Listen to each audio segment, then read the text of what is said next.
Hello, good evening everybody. फिर मैं आज आप लोगों के सामने एक मोटिवेशनल तथ्य देने जा रहा हूँ। तो ये मोटिवेशनल जो है कि थोड़ा जो है कॉम्पिटिटिव है, लेकिन इससे पहले मैं आप सब लोगों को जो है कि very very thankful to you कह रहा हूँ, क्योंकि आप लोग जो है कि रील को देख रहे हैं, सब्सक्राइब कर रहे हैं। और मैं तो इंग्लिश पॉइंट कोचिंग सेंटर और इंग्लिश पॉइंट 01 चैनल के माध्यम से इंग्लिश पढ़ाने का जो मैं आप लोगों से वादा किया हूँ, लेकिन इसके साथ साथ मेरी भी इच्छा रहती है कि थोड़ा मोटिवेशनल विशेष दूँ, जो कि मेरे द्वारा नहीं है। बड़े बड़े महापुरुषों, बड़े बड़े महात्माओं, बड़े बड़े संतों जैसे स्वामी विवेकानंद, ईसा मसीह, भगवान बुद्ध, भगवान महावीर, टॉलस्टॉय, ऐसे ऐसे महापुरुषों के,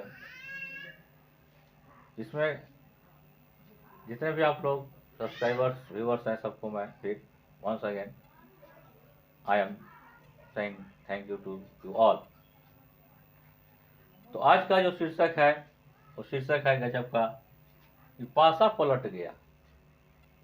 पासा पलट गया, कैसे पासा पलटा, किस स्थिति, किस परिस्थिति में किसका पासा पलटा, वो चीज़, वो बात, वो कहानी मैं आप लोगों को सुनाने जा रहा हूँ। तो ये बात कब की है? जिस वक्त मुगल बादशाह शाहजहां हिंदुस्तान पर शासन करते थे। तो एक बार की बात है, मुगल बादशाह जो है कि मुगल बादशाह दिल्ली में एक बहुत बड़ा मुशायरे का आयोजन किए, बहुत बड़ा मुशायरे का आयोजन किए। उसमें हिंदुस्तान के तमाम कवियों को, शायरों को, गजलिस्टों को आमंत्रित किए। मुख्य रूप से मुस्लिम कवियों, मुस्लिम शायरों, हिंदू कवियों, हिंदू शायरों, शायरी जो थे, सबको बुलाए। तो जब कवि सम्मेलन या मुशायरा गजलों का जो दौर शुरू होता है, तो सबसे पहले ये सब कार्यक्रम होता है दोनों कवियों के, दोनों तरफ के कवियों की तरफ से। और उसके बाद कार्यक्रम क्या शुरू होता है, इसी को ध्यान से सुनना है, अमल करना है और देखना है कि क्या इसमें कैसे पासा पलटता है, किसका कैसे पासा पलटता है, कौन पलटता है। तो होता क्या है कि जब शायरों का, गजलों का दौर खत्म हुआ, जितने हिंदू कवि थे, जितने मुस्लिम कवि थे, अपने अपने शायर गजल बोले, वाहवाही लूटे, वाह वाह, तालियां बजी, बहुत कुछ, सब कुछ हुआ। लेकिन जब अब इसके बाद एक जो दूसरा अध्याय शुरू होता है, दूसरा जो कार्यक्रम शुरू होता है, उस कार्यक्रम का नाम था समस्या पूर्ति।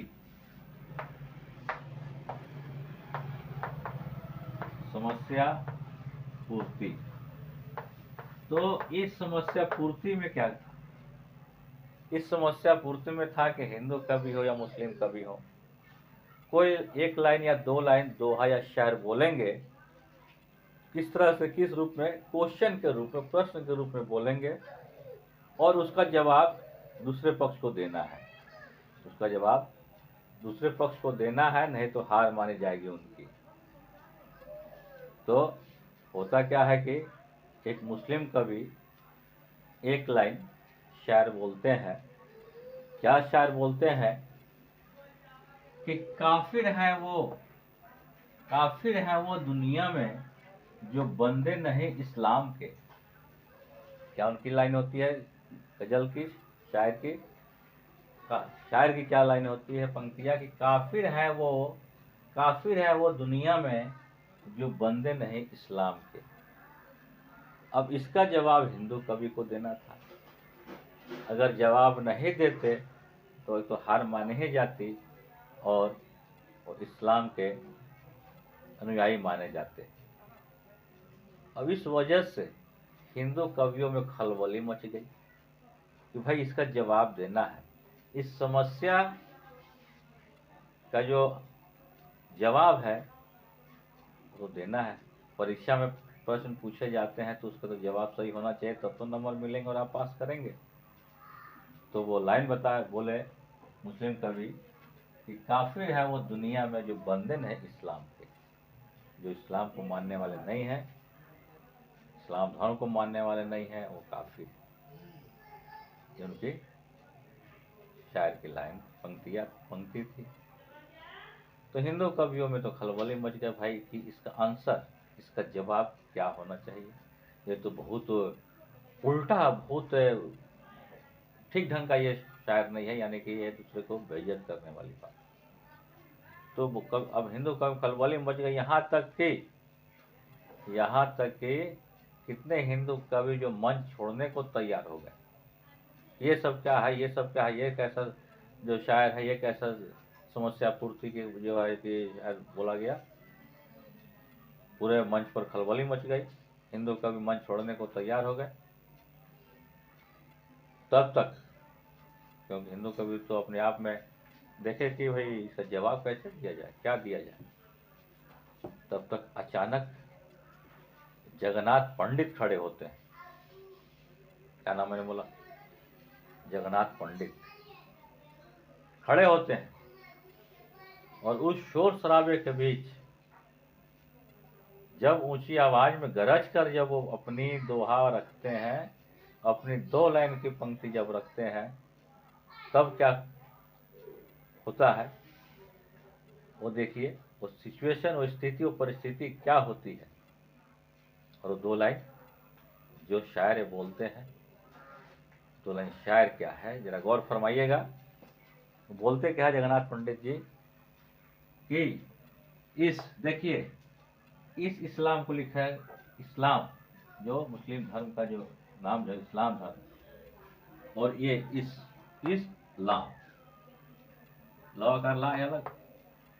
तो कहते क्या जगन्नाथ पंडित जी कि इस लाम के मानिंद है, कि इस लाम के मानिंद है गेसु मेरे घनश्याम के। इस लाम के मानिंद है गेसु मेरे घनश्याम के, काफिर है वो दुनिया में, काफिर है वो दुनिया में जो बंदे नहीं इस लाम के।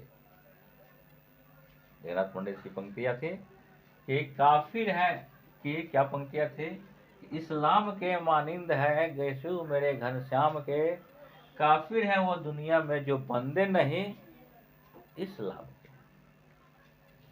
तो जब इतनी पंक्ति बोले तो हिंदू कवियों में शांति हुई, प्रसन्नता चेहरे पर, सब आराम से अपने आप में सब ताली पीटने लगते हैं, बहुत खुश होते हैं कि हम लोगों ने खाना पूर्ति करके अपनी इज्जत बचाई। और अब सुनिए इसका भावार्थ क्या है। इसका भावार्थ क्या है कि जो जगन्नाथ पंडित जी जो 2 पंक्तियां बोले कि इसका अर्थ क्या है। तो ध्यान दीजिएगा। आप जानते हैं कि घनश्याम, घनश्याम माने श्री कृष्ण होते हैं, कृष्ण भगवान। गेसु, गेसु मतलब बाल, गेसु मतलब बाल, कि जो हमारे घनश्याम के बाल हैं, जो मेरे घनश्याम के बाल हैं किस तरह के हैं, लाम, जो उर्दू अक्षर में जो लाम लिखा जाता है जिस डिजाइन से, उर्दू अक्षर में, उर्दू भाषा में लाम, जो लोहाकार लाम म है, उर्दू भाषा में जो लाम लिखा जाता है जिस डिजाइन से, इसी डिजाइन के, इसी आकार प्रकार के मेरे घनश्याम मेरे श्री कृष्ण के गेसू हैं। आप लोग फोटो तस्वीर में देखो होइएगा टेढ़ा टूणी, कि इस्लाम के मानिंद है, यानी इस्लाम अक्षर का जो डिजाइन है उसी के तरह, मानिंद मतलब उसी तरह, कि इस्लाम अक्षर के जो उर्दू बनावट है उसी तरह से, उसी की तरह है मेरे घनश्याम के गेशु मन मतलब बाल। और जो बंदे इस बाल के यानी इस्लाम के मानने वाले, जो बंदे जो मानने वाले नहीं है वो काफिर है, काफिर है वो दुनिया में जो बंदे नहीं इस इस्लाम के, यानी वो तो इस्लाम धर्म के कहते हैं कि जो काफिर है, जो बंदे ने इस्लाम को, जो इस्लाम धर्म को नहीं मानने वाले काफिर है। तब जाके हमारे जगन्नाथ पंडित ने जब इसका जवाब दिए, क्या जवाब दिए कि इस्लाम के मानिंद है गेसु मेरे घनश्याम के, काफिर है वो दुनिया में जो बंदे नहीं इस्लाम के। तब जाकर तो पासा तो पलट चुका था, जो क्वेश्चन किए थे उनका जवाब तो उनको भरपूर मिल गया, और जाकर हिंदू कवियों में दिल में शांति हुई और वाहवाही लूटे सब कोई, और इस तरह से जो है कि पासा पलट गया। तो ये है आपको मोटिवेशनल सीरीज नंबर 9। और फिर नेक्स्ट वीडियो में मैं अब आपको देना चाहूँगा competitive English and how to translate into English very easily.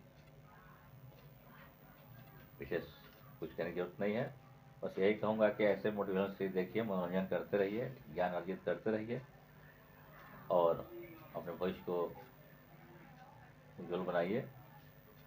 और जो भी मैं इंग्लिश में दे रहा हूँ बहुत सिंपल वे में दे रहा हूँ, बहुत इजी वे में दे रहा हूँ। कोई देखता है कहता कितना इजी इंग्लिश पढ़ा है, इतने छोटे छोटे चीज़ पढ़ा, लेकिन नहीं, छोटी छोटी चीज़ें ही बड़े से बहुत महान बनती है। जैसे कि एक छोटा छिद्र बड़े से बड़े जहाज को डुबो देती है।